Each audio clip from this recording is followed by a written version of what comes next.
Bonjour. 1 Roi chapitre 6, verset 7. Il est dit ceci à propos de la construction du temple par le roi Salomon.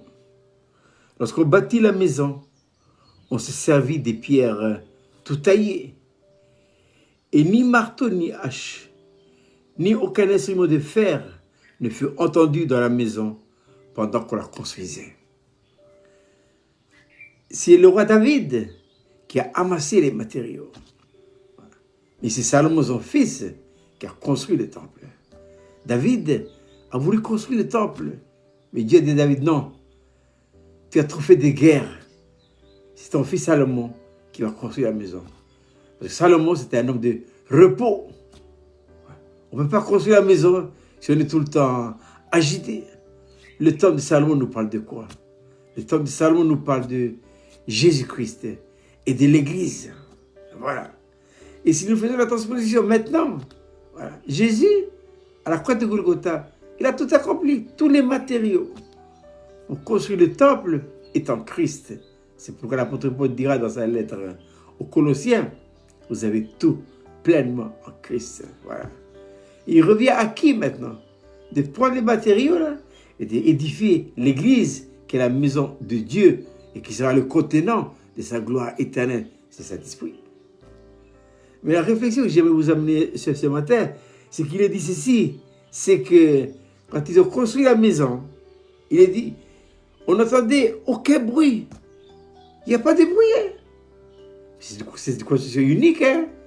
Parce que toute construction dans le monde, hein, il y a du bruit, il y a des bruits de marteau, il y a des bruits de scie, il y a les pelles rétro, il y a les machines et tout ça. Les gens, ils crient, ils parlent. Mais dans cette construction-là, aucun bruit. Et comme je disais souvent, l'ancienne alliance, c'est l'image. Et la nouvelle alliance, ce sont les réalités spirituelles. C'est une image qui nous parle de quoi? Qui nous parle de Jésus-Christ de l'Église. L'Église doit être bâtie par le Saint-Esprit. Et vous et moi, si nous sommes réellement nés de nouveau et engagés, mais on ne doit pas entendre ni bruit de marteau, ni bruit de hache, et ni instrument de fer. Alors maintenant, de quoi nous parlent les marteaux, les haches et les instruments de fer? J'ai dit tout à l'heure, c'est des images. Bon, maintenant, allez à la Nouvelle Alliance pour regarder les contreparties spirituelles, les réalités. Donc, il faut aller à Galates, chapitre 5. Le bruit de hache, scie et marteau nous parle de quoi? Il nous parle des œuvres de la chair. Galates, chapitre 5. Dans la maison de Dieu, on ne doit pas voir, il n'y a pas d'impudicité, l'impureté, la dissolution, non. Pas d'idolâtrie, pas de magie, pas d'inimitié, pas de querelle, pas de jalousie, pas des animosités. Il n'y a pas de dispute. Attention, il ne faut pas se disputer dans la maison de Dieu. Ensuite, il dit, pas de division. Il ne faut pas être divisé, pas de secte. Attention à l'envie, l'ivrognerie et les excès de table. Et l'apôtre Paul dit, et les choses semblables. Et Paul dit, et je vous dis d'avance, comme je l'ai déjà dit, que ceux qui commettent de telles choses n'hériteront pas le royaume de Dieu, n'auront part à la maison de Dieu, que ceux et celles qui l'auront bâti. Bâti comment? Sans bruit de hache, ni bruit de marteau, et ni bruit de fer. Voilà. Mais est-ce possible d'avoir une maison comme ça? Oui, c'est pourquoi le Saint-Esprit en nous dispose d'un instrument merveilleux pour donner à Dieu une édifice spirituel. C'est quoi? C'est la croix. Mais qu'est-ce que la croix? La croix, c'est un principe de vie qui donne à Dieu tous les droits absolus et la possibilité de vivre sa vie en nous. Le seul élément pour bâtir la maison de Dieu, c'est la croix. Et pourquoi? Et pas de la vie.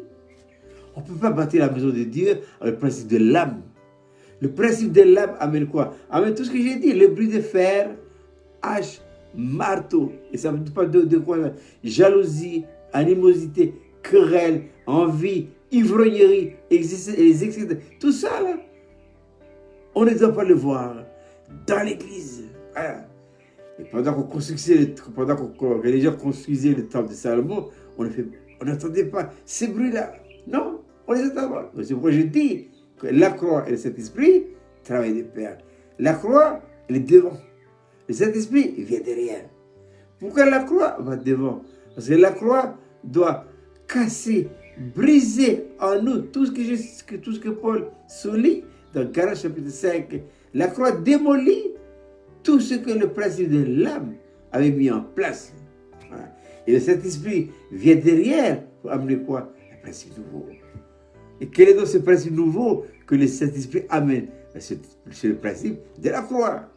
C'est uniquement que par le principe de la croix qu'on peut édifier la maison de Dieu. Mais édifier la maison de Dieu, ça veut dire quoi? Ça veut dire amener de la croissance spirituelle. C'est le grand souci de Dieu en ces derniers jours des temps de la fin. Un jour, dans Matthieu 9, 36 à 38, Jésus, voyant la foule, fut ému de compassion pour elle. C'est des enfants de Dieu. L'homme qui s'était abattu comme des brebis sans berger. Et s'il a dit, priez dans le maître de la moisson, d'envoyer des ouvriers. Il faut des hommes que Dieu a appelés, choisis, qualifiés, comme Salomon, pour bâtir sa maison. Eh oui, il faut les ministères. Dans Éphésiens 4, Paul cite les 4 types de dons. Et il a donné les uns comme apôtres, évangélistes, pasteurs, prophètes et docteurs pour l'édification de la maison de Dieu et amener les saints à la pleine maturité, à l'état d'homme fait, à la mesure de la sainteté parfaite du Seigneur Jésus-Christ. Veillons dans nos foyers.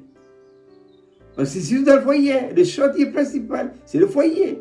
C'est pourquoi le Seigneur a amené l'église de Philadelphie, il a fait passer du physique au numérique. Et maintenant, le service se fait où maintenant? Plus dans le physique, dans le foyer. Et pourquoi? Le problème, il est dans le foyer. Ah oui, non. Le problème est dans le foyer. Et pourquoi le problème est dans le foyer? Parce que le péché est rentré dans le foyer. Le premier crime dans cette humanité a été commis où ça? Dans le foyer. C'est pourquoi il faut revenir à la source. Et pour démolir ça, il faut le démolir. Pourquoi? Il faut la croix. Il faut la croix. La croix en tant que principe de vie pour remplacer le vieux principe qui est un principe satanique et diabolique. C'est le principe de la vie de l'âme. Alors je répète, cette belle petite réflexion ce matin à propos de la construction du temple de Salomon. 1 Roi chapitre 6 verset 7. Lorsqu'on bâtit la maison, on se servit des pierres tout taillées. Et ni marteau ni hache, ni aucun instrument de fer ne fut entendu dans la maison pendant qu'on la construisait. Voilà. Il ne me restait plus qu'à vous souhaiter de passer une agréable journée. Et à bientôt.